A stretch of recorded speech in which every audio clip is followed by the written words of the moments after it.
Very well, Lina, thank you. Monsignor Sanchez Sorondo is willing to ask a question. Please, you have the floor. Thank you.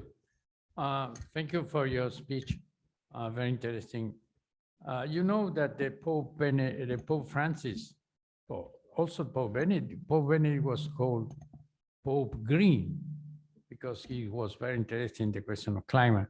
But Pope Francis wrote an encyclica, Laudato Si, about this.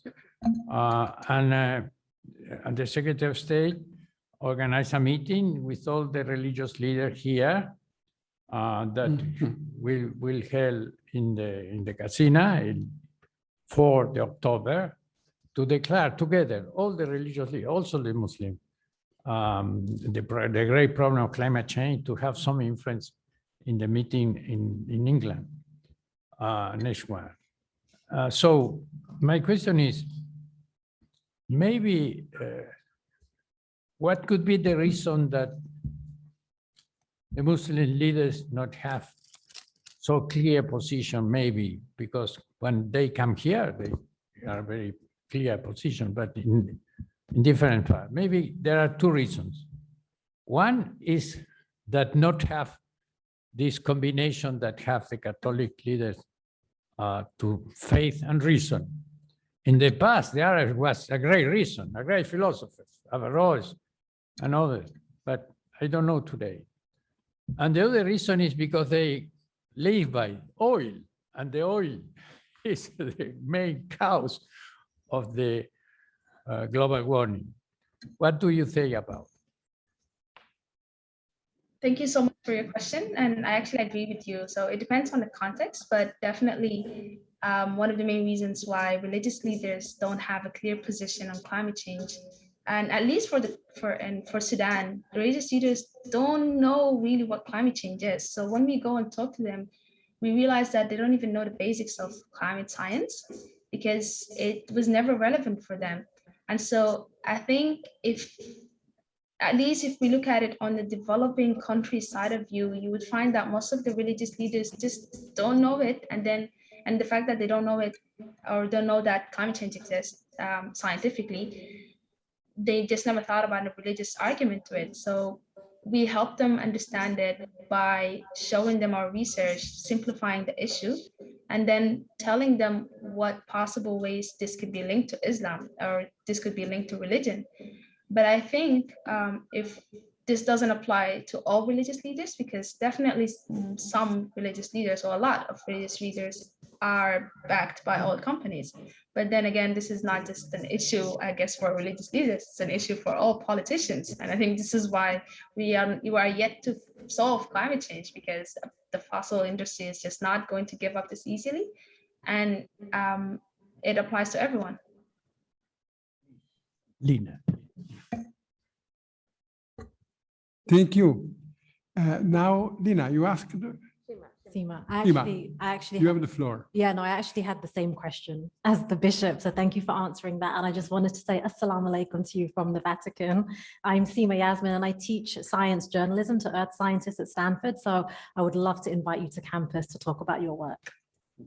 I would absolutely love that. Thank you so much, Seema. Please.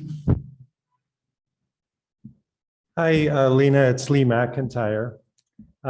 I wanted to know how important it is for you to share your own religious beliefs with the people, along with your scientific views, with the people that you're talking to. I wonder if part of the challenge for them is not just to challenge the views on climate change, but your own standing as a religious person to be making these arguments to them. Thank you so much, Lee, and it's good to see you again. Yes. So I think it's actually a very good question, and one of the main challenges that I face, because religion is like the way people use religion in their life is different. And in Sudan, I got called a lot by a lot of people that I'm not religious just because I don't look like the typical Muslim person. I don't wear the hijab.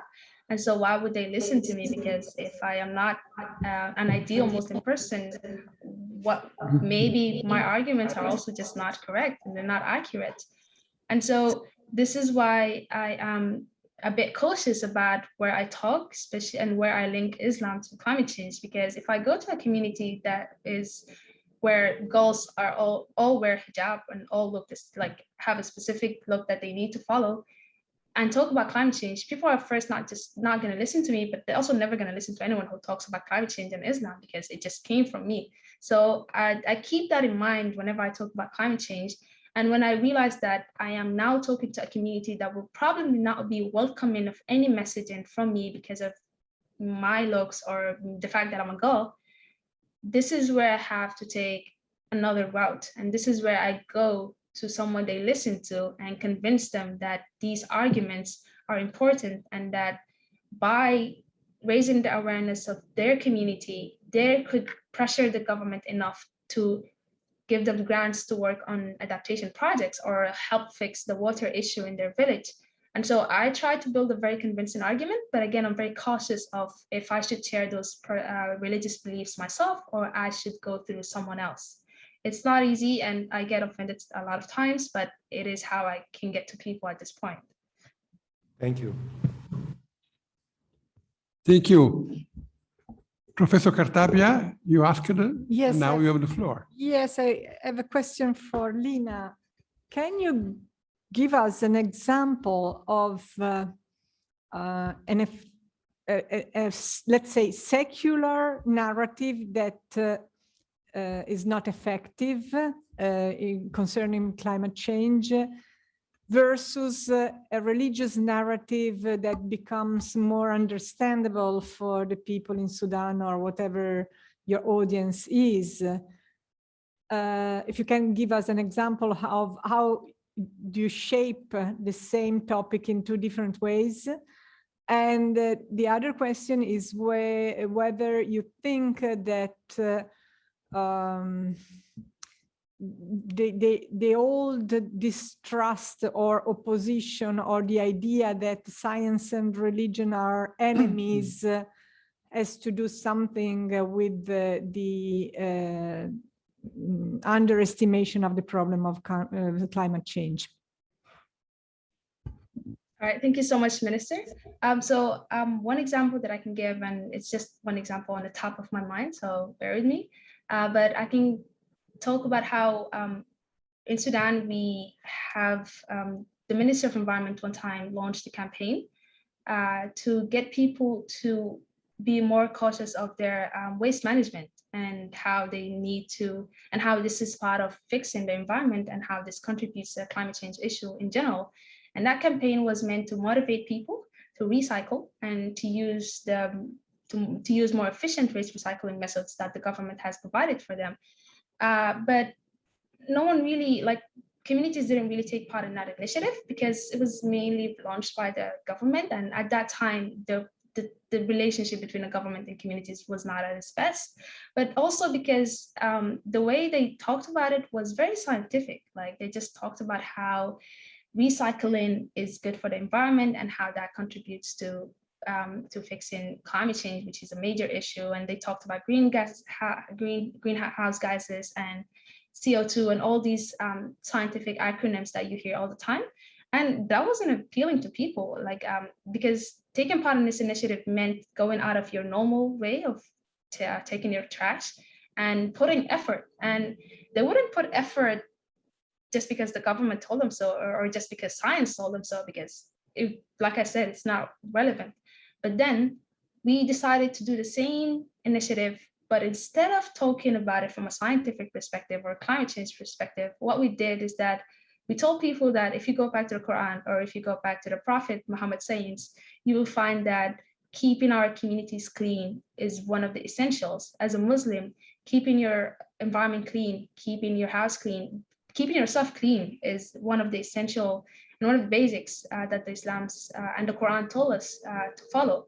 And so we talked about how this and how recycling is us following what God told us to do, and is us fixing it. Because if we get rid of waste properly, we'll also take harm out of the way. And that is one of the most essential things that Islam also tells us to do. Make sure that the road doesn't have anything that could harm others. And waste management and better recycling could ensure that. And we found that people are way more welcoming of the messaging now because it includes things that they relate to, but also because now they feel like if they take part in this initiative, they will be rewarded. And this is what they want. They want to get closer to God, and they want to be good Muslims. So I think that's one example that we follow.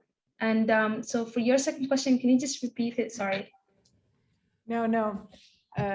I was thinking about on different issues, like for example, the evolution. The idea was that science is against. There isn't science and religion are enemies. But after what you said, that's not the matter. It's a different issue. It's how to make people understand why is it relevant, a certain proposal. It's not a problem of a different problem compared to some discussion that we had a few decades ago on different issues. Yeah, exactly. And just one final thing, I think right now the way science presents itself is not appealing to most people, and it's not appealing to religious people. And I think this is why we need to start thinking about how we can integrate religious narratives in almost everything that science work on. And like I said, not just climate change, it could be about the vaccine, it could be about other health issues. And it could really help us get to people faster, and could really help us bridge that gap that is existing right now. Thank you so much.